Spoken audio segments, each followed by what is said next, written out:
আসসালামু আলাইকুম প্রিয় ভাইয়া ও আপুরা।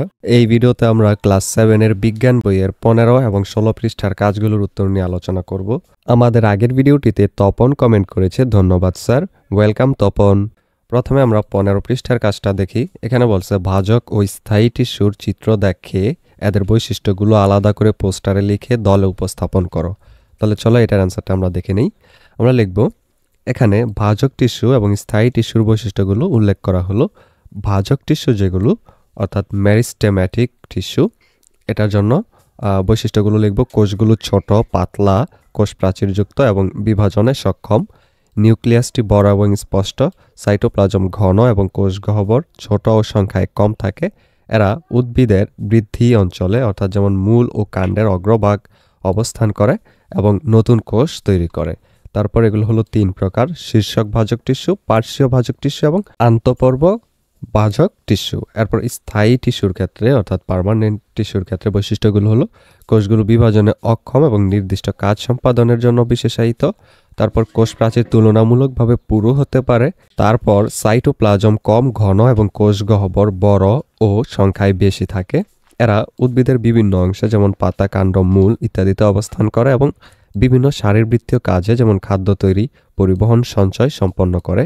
তারপর এগুলো হলো 3 প্রকার: সরল স্থায়ী টিস্যু, প্যারেনকাইমা, কোলেনকাইমা, স্ক্লেরেনকাইমা। জটিল স্থায়ী টিস্যু জাইলাম, ফ্লোয়েম এবং নিঃস্রাবী টিস্যু হয়ে থাকে।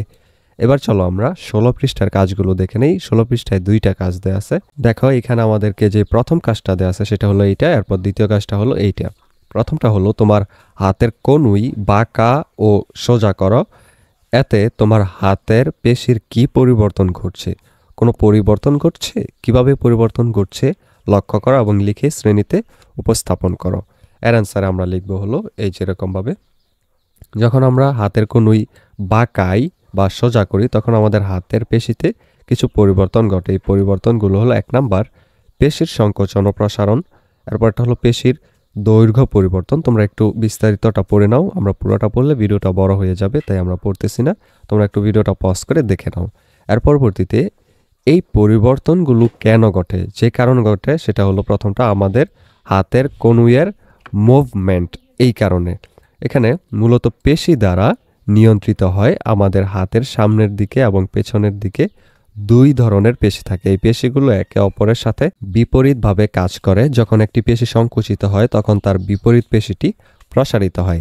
এই কারণেই যখন আমরা কনুই বাঁকাই তখন সামনের দিকের পেশি সংকুচিত হয় এবং পেছনের দিকের পেশি প্রসারিত হয়।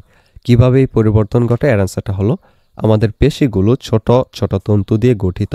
যখন কোনো পেশি সংকুচিত হওয়ার জন্য উদ্দীপনা পায় তখন এই তন্তুগুলো একে অপরের দিকে সরে আসে এবং পেশিটি ছোট ও মোটা হয়ে যায়। একইভাবে যখন কোনো পেশি প্রসারিত হওয়ার জন্য উদ্দীপনা পায় তখন এই তন্তুগুলো একে অপরের থেকে দূরে সরে যায় এবং পেশিটি লম্বা ও সরু হয়ে যায়। এরপর দ্বিতীয় যে কাজটা সেটা হলো এই যে, একটি টেবিলের উপর এমনভাবে বসো যাতে পা দুটো ঝুলে থাকে। হাঁটুর নিচ থেকে একটি পা সোজা করো, আবার একটু বাঁকাও। কোন পেশিগুলো এই নাড়াচাড়ায় অংশ নিচ্ছে হাত দিয়ে ধরে বোঝার চেষ্টা করো এবং কি বুঝলে তা শ্রেণীতে উপস্থাপন করো। এর অ্যান্সার আমরা লিখব হলো, এই কাজটি করার জন্য প্রথমে টেবিলের উপর এমনভাবে বসতে হবে যাতে পা দুটো ঝুলে থাকে। তারপর এক পা হাঁটু থেকে সোজা করতে হবে এবং আবার একটু বাঁকাতে হবে। এই নাড়াচাড়ায় প্রধানত 2টি পেশি কাজ করে। 1 নাম্বার হলো কোয়াড্রিসেপস, উরুর সামনের দিকে অবস্থিত। এই পেশিটি হাঁটু সোজা করতে সাহায্য করে। যখন পা সোজা করা হয় তখন এই পেশি সংকুচিত হয়। এরপর দ্বিতীয়টা হলো হ্যামস্ট্রিং, অর্থাৎ উরুর পেছনের দিকে অবস্থিত। এই পেশিটি হাঁটু ভাঁজ করতে সাহায্য করে। যখন পা বাঁকানো হয় তখন এই পেশি সংকুচিত হয়। যখন পা সোজা করা হয় তখন কোয়াড্রিসেপস পেশি সংকুচিত হয় এবং হ্যামস্ট্রিং পেশি প্রসারিত হয়। একইভাবে যখন পা ভাঁজ করা হয় তখন কোয়াড্রিসেপস পেশি প্রসারিত হয় এবং হ্যামস্ট্রিং পেশি সংকুচিত হয়। এই পেশিগুলোর সংকোচন ও প্রসারণের কারণেই হাঁটুর নড়াচড়া সম্ভব হয়। পেশিগুলোর এই কার্যক্রম হাত দিয়ে অনুভব করা যেতে পারে।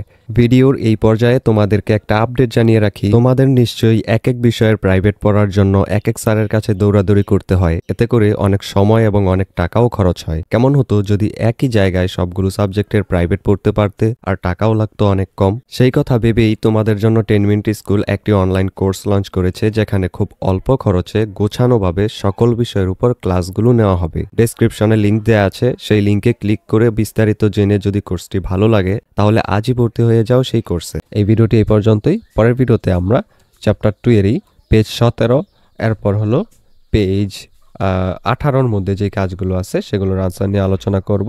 সেটা পেতে হলে অবশ্যই চ্যানেলটিকে সাবস্ক্রাইব করে রেখো।